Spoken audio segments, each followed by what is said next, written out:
I think one of the great pleasures of writing a journey is that you get to go a lot of different places and you get to explore a lot of different kinds of people and the way in which people make their way in the world. I think it is the reason that the picaresque novel is so appealing to novelists. I think it's the reason you write Huck Finn, it's the reason you write Tom Sawyer, it's the reason Ed Doctorow wrote March, because you want to explore more than one world. In the same way that when you write what people often call the domestic novel, it's, you know, an interior after an interior after an interior. It's a different kind of journey. This is one. For me, what I most wanted to do was to write a 19th century novel in a 21st century manner, so that I could go both outside, like all the other picaresque novels, and see all these people and engage in all these activities, and also go inside the interior life of the character.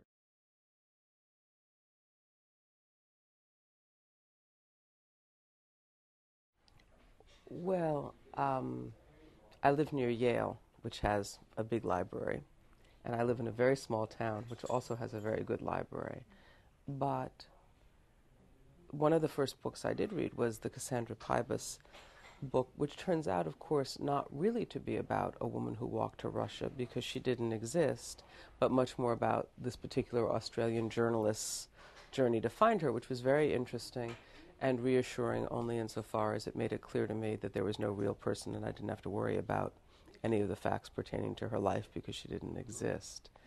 And mostly I would work out the outline for the novel, and then when I came across something, when I came to a block or a question, then I would do the research so that I could get the answer to the question. But the point was not to fill the novel with historical detail. I mean, the fact is the 1920s are not the 1400s. People didn't think differently. They didn't essentially dress differently. It was a very modern world.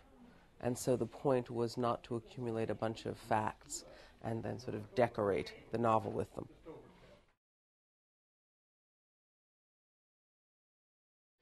Well, I don't know who the judges are going to be about whether or not it qualifies for the American immigrant tale. You know, we're a big country, and people come to our country from the East and from the West, and they are still coming. And do I think that her story is exactly like, you know, a cab driver from Nepal, or the guy who runs the little shop who's from Bangladesh?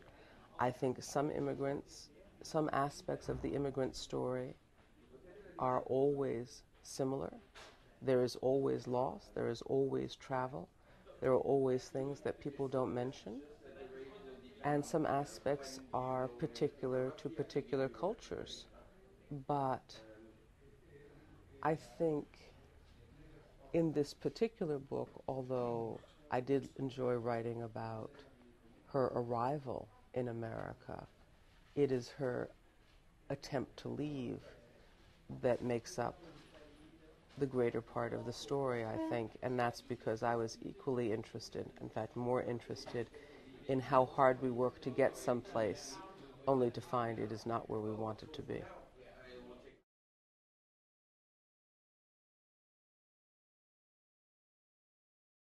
I love Lillian, and the fact is that I don't have a great deal of affection for people who pour out their souls on television and talk about how victimized they are and how sad they are and how they hope that somebody will give them $50,000 for their suffering.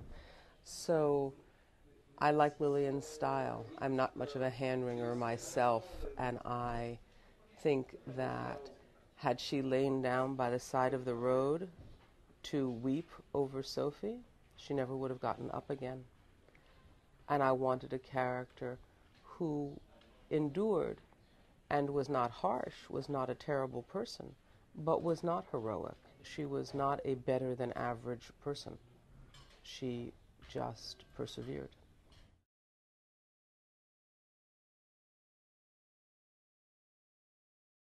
I'm not sure that writers ever know how they invent a style or a narrative voice.